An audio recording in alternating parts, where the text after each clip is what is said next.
দর্শক, আজকে টিএমসির একটা টিম দিল্লিতে জাতীয় নির্বাচন কমিশনের অফিসে গিয়েছিল। দেখতে পাচ্ছেন সেখানে কারা ছিলেন: কল্যাণ ব্যানার্জি, ডেরেক, দোলা, আমি দেখছিলাম আরও সব ছবি, শতাব্দী রায়, মহুয়া মৈত্র সহ অনেকে। তাদের বক্তব্য শুনছিলাম। তাদের বক্তব্য যে এসআইআরকে স্থগিত করতে হবে, এত দ্রুত এই কাজটা করা সম্ভব না, এটাকে স্থগিত করতে হবে, অনেকের প্রাণ চলে যাচ্ছে, ফলে যেটা চলছে এটাকে আমরা মানতে পারছি না। আর দর্শক, আর একটা তো দেখেছিলেন, রাজ্যের মুখ্যমন্ত্রী তৃণমূল কংগ্রেসের সুপ্রিমো তথা দিদি, ওনার একটা খবর সামনে এসছিল যে একদিকে উনি বলছেন যে এসআইআর করতে দেব না, বা ওনার ভাইপো বলেছিলেন যে নো এসআইআর, নো স্যার। অথচ দেখুন দিদি নিজের হাতে বিএলওর কাছ থেকে এসআইআরের ফর্ম নিয়ে নিয়েছেন বলে একটা খবরও এসছিল সামনে। তো সেই খবরটা আসার পরে দিদি একটা ব্যাখ্যা দিয়েছিলেন অস্বীকার করে। কি বলেছিলেন? এটা 6 নভেম্বর, গতকাল দায়িত্বপ্রাপ্ত বিএলও আমাদের পাড়ায় এসেছিলেন তাঁদের নির্দিষ্ট কাজ করতে। কর্মসূত্রে আমার রেসিডেন্স অফিসে এসে রেসিডেন্সের কজন ভোটার জেনেছেন এবং ফর্ম দিয়ে গেছেন। যতক্ষণ না বাংলার প্রতিটি মানুষ ফর্ম পূরণ করছেন, আমি নিজে কোনো ফর্ম পূরণ করিনি এবং করবও না। বিভিন্ন সংবাদ মাধ্যম এবং সংবাদপত্র প্রকাশ করেছে যে আমি বাসভবন থেকে বেরিয়ে এসে নিজের হাতে বিএলওর কাছ থেকে এনুমারেশন ফর্ম গ্রহণ করেছি। এই খবর সম্পূর্ণ মিথ্যা, বিভ্রান্তিকর, উদ্দেশ্য প্রণোদিত অপপ্রচার।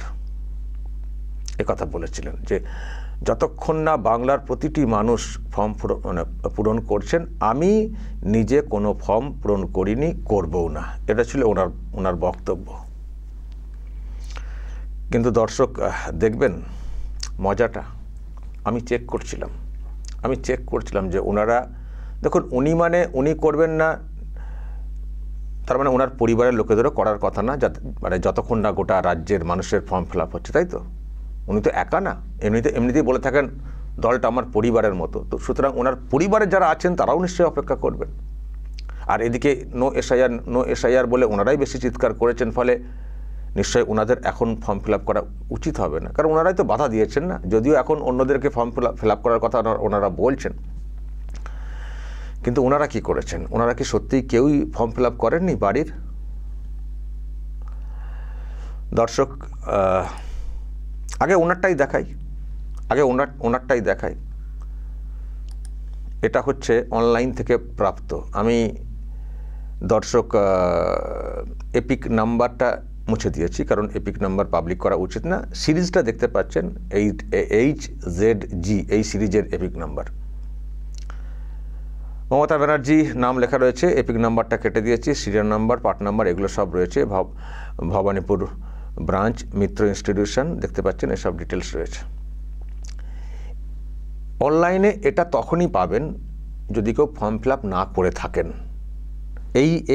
এই ডিটেলসটা তখনই বেরোবে অনলাইনে। কেউ চেক করলে এপিক নাম্বার দিয়ে, যারা মানে এই ইলেকশন কমিশনের যে সাইট আছে সেখানে যারা অ্যাকাউন্ট করেছেন, তো মানে যারা সাইন ইন করেন, তারা যে কেউ যদি কেউ কারো এপিক নাম্বার জেনে থাকেন, তিনি চেক করতে পারবেন যে তার ফর্মটা জমা পড়েছে কিনা বা কী অবস্থায় আছে। তো যেই ফর্ম জমা পড়ে তখন অন্য টাইপের লেখা হবে, কিন্তু জমা না পড়লে, মানে সাবমিট না করলে বা ফর্ম ফিল আপ না করলে, তাহলে কিন্তু এই ডিটেলসটা বেরোবে। এটা তো তার মানে এটাতে এটুকু আমরা জানতে পারছি যে মমতা ব্যানার্জি উনি এখনও ফর্ম ফিল আপ করেননি। উনি যেটা লিখেছেন সেটাই উনি করেননি। কিন্তু প্রশ্ন হচ্ছে যে ওনার বাড়ির যারা আছেন তারাও কি কেউ করেননি? আমি কিন্তু দর্শক কয়েকজনের চেক করেছি, খুব বেশি চেক করিনি, আমি গোটা চারেক চেক করেছি। আমি চেক করেছি কার আমি চেক করেছি অভিষেক ব্যানার্জির, আমি চেক করেছি আকাশ ব্যানার্জি, মানে দুই ভাইপো, আমি চেক করেছি অমিত ব্যানার্জি, লতা ব্যানার্জি, এই চারজনের আমি চেক করেছি। মানে তাদের যখন এপিক নাম্বারটা ওই রকম জায়গায় দিচ্ছি, ওয়েস্ট বেঙ্গল এরকম ওই যে নিচেতে এপিকের জায়গা যখনই দিচ্ছি, তখনই দর্শক কি দেখাচ্ছে আমি একটু আপনাদেরকে দেখাই।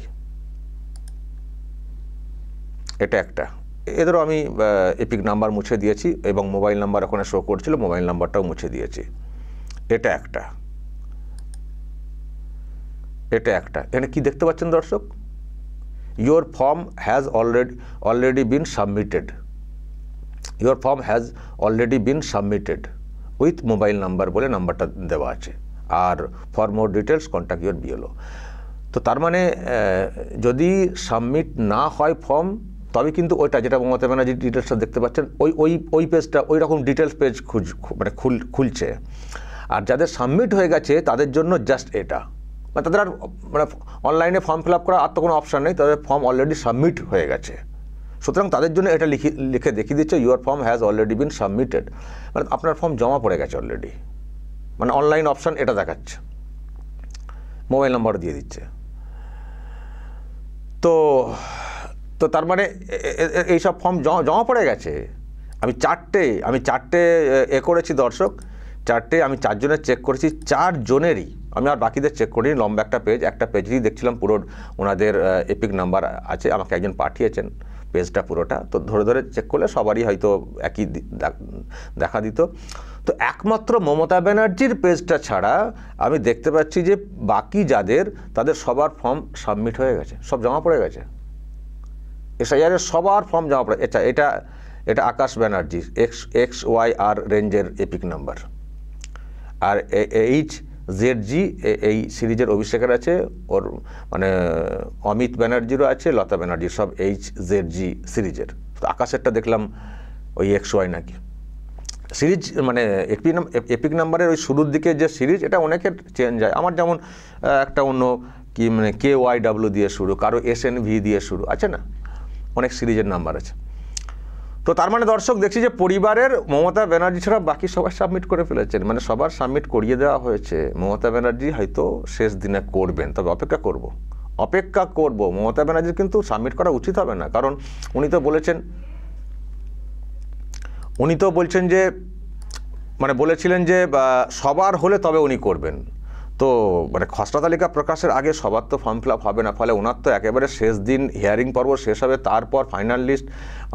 মানে সবার তো কি হবে, ফর্ম ফিল আপ কি হবে, অনেকেই দেখবেন করতে পারেননি, বাইরে থাকবেন, তারা হয়তো পরের দিকে আসবেন বা তাদেরকে ডাকা হবে, আছে না, পরে যোগাযোগ করবেন।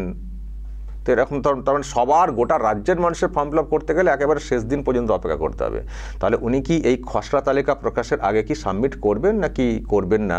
যেরকম দেখতে পাচ্ছি ওই রকমই মানে থেকে যাবে বিষয়টা, যেরকম দেখতে পাচ্ছি এরকমই থেকে যাবে। উনি কি সাবমিট করবেন নাকি ঠিক টাইমে উনিও করে দেবেন? বাড়ির লোকেদের সবার করিয়ে দিয়েছেন, ঠিক টাইমে উনিও করিয়ে দেবেন। তো প্রশ্ন এখানেই, যখন সবাই করছেন, বাড়ির লোকেদের সবাইকে করতে বলছেন, তখন কেন আবার ওই কমিশনে গিয়ে ওই সব ন্যাকামোগুলো কেন করছেন? স্থগিত করতে চাই, সব তো করে দিয়েছেন। ওই কমিশনে না গিয়ে রাজ্যের মানুষকে তো বলতে পারতেন যে আপনারা যে যা পারবেন দ্রুত ফর্মকে সাবমিট করে দিন, এটাকে কোঅপারেট করুন, আমার বাড়ির ছেলেমেয়েরাও সব করে দিচ্ছেন, এটা বলি তো সবাই করে দেবেন। কেন মানুষকে বিভ্রান্ত করবেন? আপনি একা করছেন না, আপনার তো স্পেশাল ব্যাপার, আপনি যখন খুশ করে দেবেন। কিন্তু সাধারণ মানুষ সবার তো স্পেশাল ব্যাপার তো হবে না, তা তো শেষ মুহূর্তে সমস্যায় পড়ে যাবেন। আপনার বাড়িতে এসে আপনি যা খুশি যেভাবে খুশি ফর্ম ফিল আপ করাবেন, বিএলওকে ডাকবেন, আপনার বিরাট পাওয়ার না। আমি দর্শক এই বিএলও কথাটা উঠলো বলে আমি আপনাদেরকে একটু জাস্ট বলি। আমি এই মানে ওনার যিনি বিএলও আছেন মানে ওই এলাকার অমিত কর, আমি তাকে ফোন করেছিলাম বলতে আমি একটু মানে জানতাম আর কি বিষয়টা, যে কি ব্যাপার দিদিমণির ফর্ম ফিল আপের কী ব্যাপার আছে বা এই যে শো করছে এটার কি অর্থ, এটা আমি একটু ডিটেলস বোঝার জন্য একটু ফোন করেছিলাম। তো দেখবেন আমার নাম আরামবাগ টিভির নাম শুনেই দেখবেন কীভাবে ফোনটাকে কেটে দিয়েছেন। দেখুন আপনাদেরকে জাস্ট একটু শোনাই। হ্যালো, নমস্কার, অমিত কর বলছেন? হ্যাঁ বিএলও। আচ্ছা, আমি আরামবাগ টিভি থেকে বলছিলাম।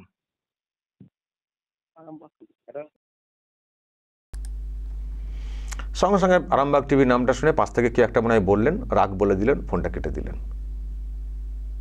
তো সুতরাং ওনাদের বিরাট ব্যাপার না, অমিত কর হয়তো বিএলও আছেন, ওনারা হয়তো হাত পা কাঁপছে, এটাও হতে পারে।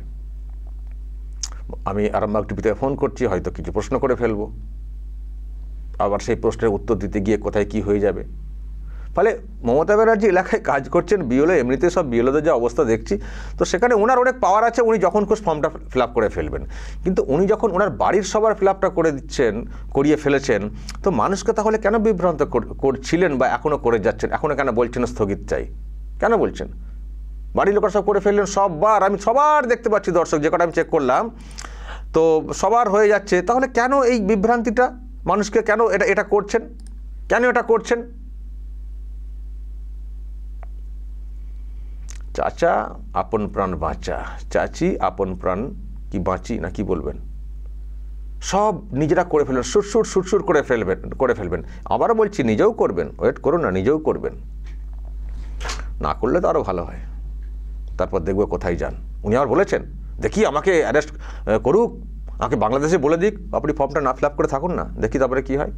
আপনি বলুন না যে আমি ফর্ম ফিল আপ করবো না, আমি করবোই না, দেখি তারপর কী করে আইন আছে কি না, আপনার বিরুদ্ধে কী অ্যাকশনটা হয়। খুব তো ফুটানি, নো SIR, নো এটা করতে দেবো না, সেটা করতে দেবো না। তো বাড়ির লোককে সবাইকে ফর্ম ফিল আপ কেন করে দিয়েছেন অলরেডি? এখনও অনেক সময় বাকি আছে, তার মধ্যে সব তো করে দিয়েছেন দেখছি। নাকামো করছেন, মানুষকে শুধু বিভ্রান্ত করবেন আর সমস্যায় ফেলবেন। সব জায়গায় দেখবেন মানুষকে সমস্যায় ফেলে দেন, আর নিজের পরিবারে ঠিক গুছিয়ে নেন। নিজের পরিবারকে দেবেন সব ঠিক গুছিয়ে নিয়েছেন, আর মানুষকে বিভ্রান্ত করে দেবেন, সমস্যায় ফেলে দেবেন।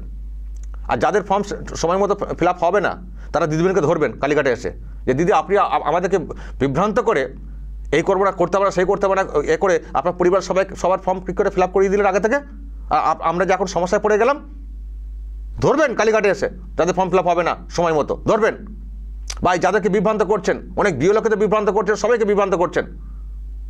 বিএলওর একটা অংশকে নিয়ে চলে গেলেন কমিশনের সামনে ঘেরাও করতে, তাদের কাজ নেই, তারা কাজ করবেন না, তো তারা কাজ করবেন না, কাজ করতে পারলে তারা তো সমস্যায় পড়বেন। তো কেন সমস্যায় ফেলছেন? নিজেরা সব কাজ গুছিয়ে রেখেছেন পরিবারকে দিয়ে, সবার সব ন্যাকামো চলছে। দর্শক বলবেন, এইসব যে ঢপ চলছে, ন্যাকামি চলছে, দিদিমণির এই যে মানে অবস্থান, আচরণ এবং সব কিছু নিজের পরিবারকে গুছিয়ে রাখা, অবশ্যই দর্শক আপনাদের মতামত থাকবে, যা বলার বলবেন এবং নজর রাখবেন আরামবাগ টিভিতে।